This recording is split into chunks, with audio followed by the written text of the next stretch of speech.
Cockroach जनता party के प्रदर्शन का 13वां और सोशल एक्टिविस्ट सोनम वांगचुक के भूख हड़ताल का 5वां दिन आज। मोदी सरकार के खिलाफ हुंकार भरेंगे युवा। बदहाल शिक्षा व्यवस्था को लेकर आज भी धर्मेंद्र प्रधान के इस्तीफे की करेंगे मांग।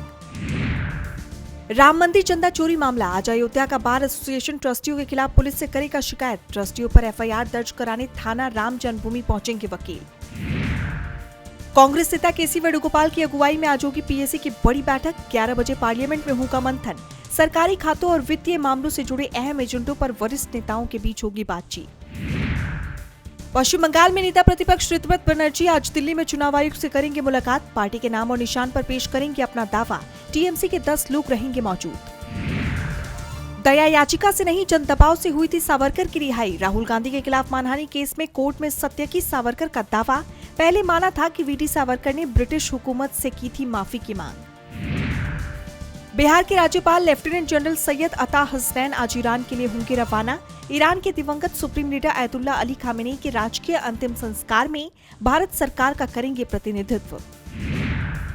जापान की पीएम सानी तकाइची के भारत दौरे का दूसरा दिन आज। पीएम मोदी और जापानी पीएम के बीच आज होगी द्विपक्षीय वार्ता। कई मुद्दों पर होगी बातचीत। अमरनाथ यात्रा का हुआ शुभारंभ। एलजी मनोज सिन्हा ने जम्मू कश्मीर से रवाना किया पहले तीर्थ यात्रियों का जत्था। श्रद्धालुओं में दिखा खासा उत्साह।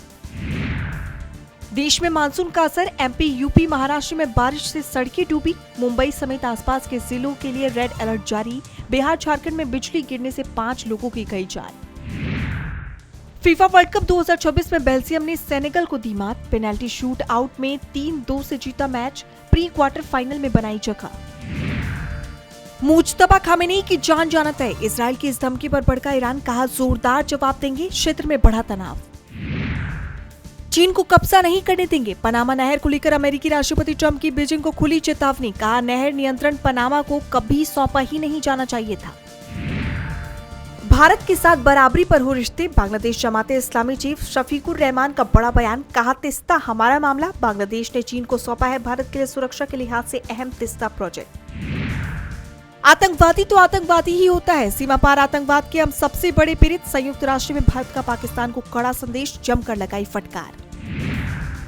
भारत की नीयत बुरी नहीं। आईटीबीपी हेलीकॉप्टर घुसपैठ पर आया नेपाल का बयान। कहा खराब मौसम बना वजह। कूटनीतिक वार्ता के जरिए सीमा विवाद सुलझाने की कही बात।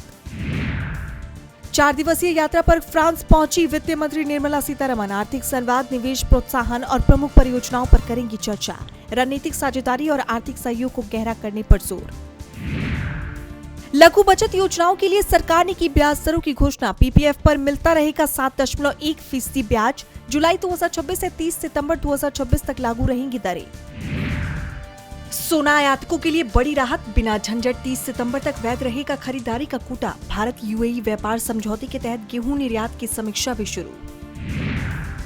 भारतीय अंडर 30 स्टार्टअप्स की नई सोच। आधे से ज्यादा पूंजी उत्पाद बनाने और विस्तार पर कर रही खर्च। टिकाऊ कारोबार बनाने पर फोकस। हुरून इंडिया की रिपोर्ट में हुआ दावा।